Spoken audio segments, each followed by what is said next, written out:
I'm going to connect Google Sheets to Zing Data so that I can query the data using Zing's visual query editor or even from my phone. To do that, I'm first going to find a data set.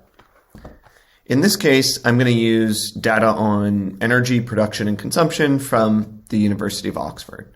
I'm going to download that as a CSV.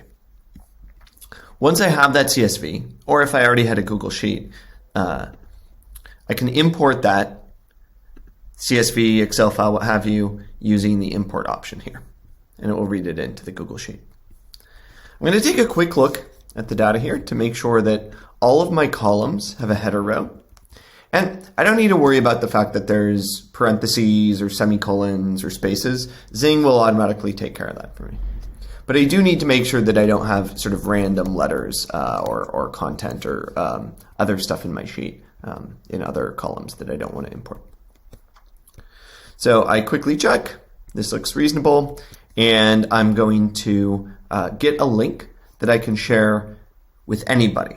Now, that's important because Zing needs to be able to access the sheet. Once Zing has pulled down this data and put it on my account, I can then disable external link sharing.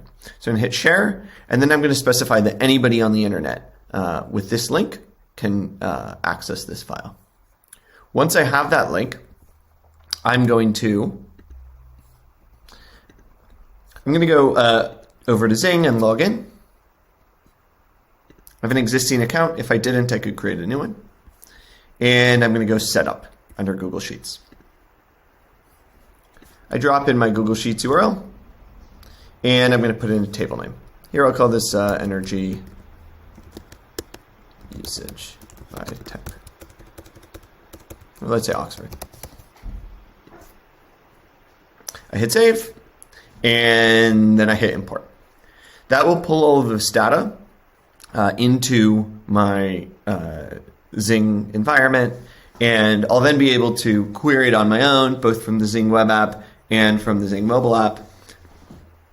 I see that it's pulled down the right tables, and I hit save to finalize it. Great. So now I could go and log in from mobile and see this and query it, or here I'll show you just Zing web. And I'll type in, let's say, energy. My table is already there. And in this case, I'm going to group by year. And let's say I want to look at the amount of wind power that is used by year worldwide. So I'm grouping by year, and I'm summing the wind power generated.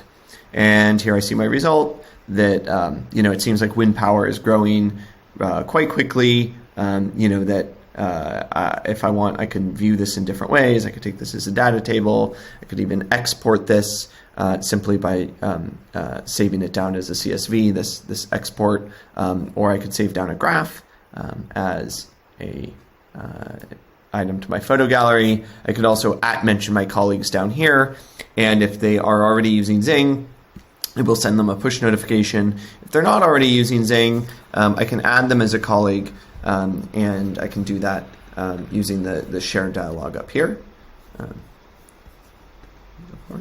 The share dialog at the top, where I would just type in their email address right here.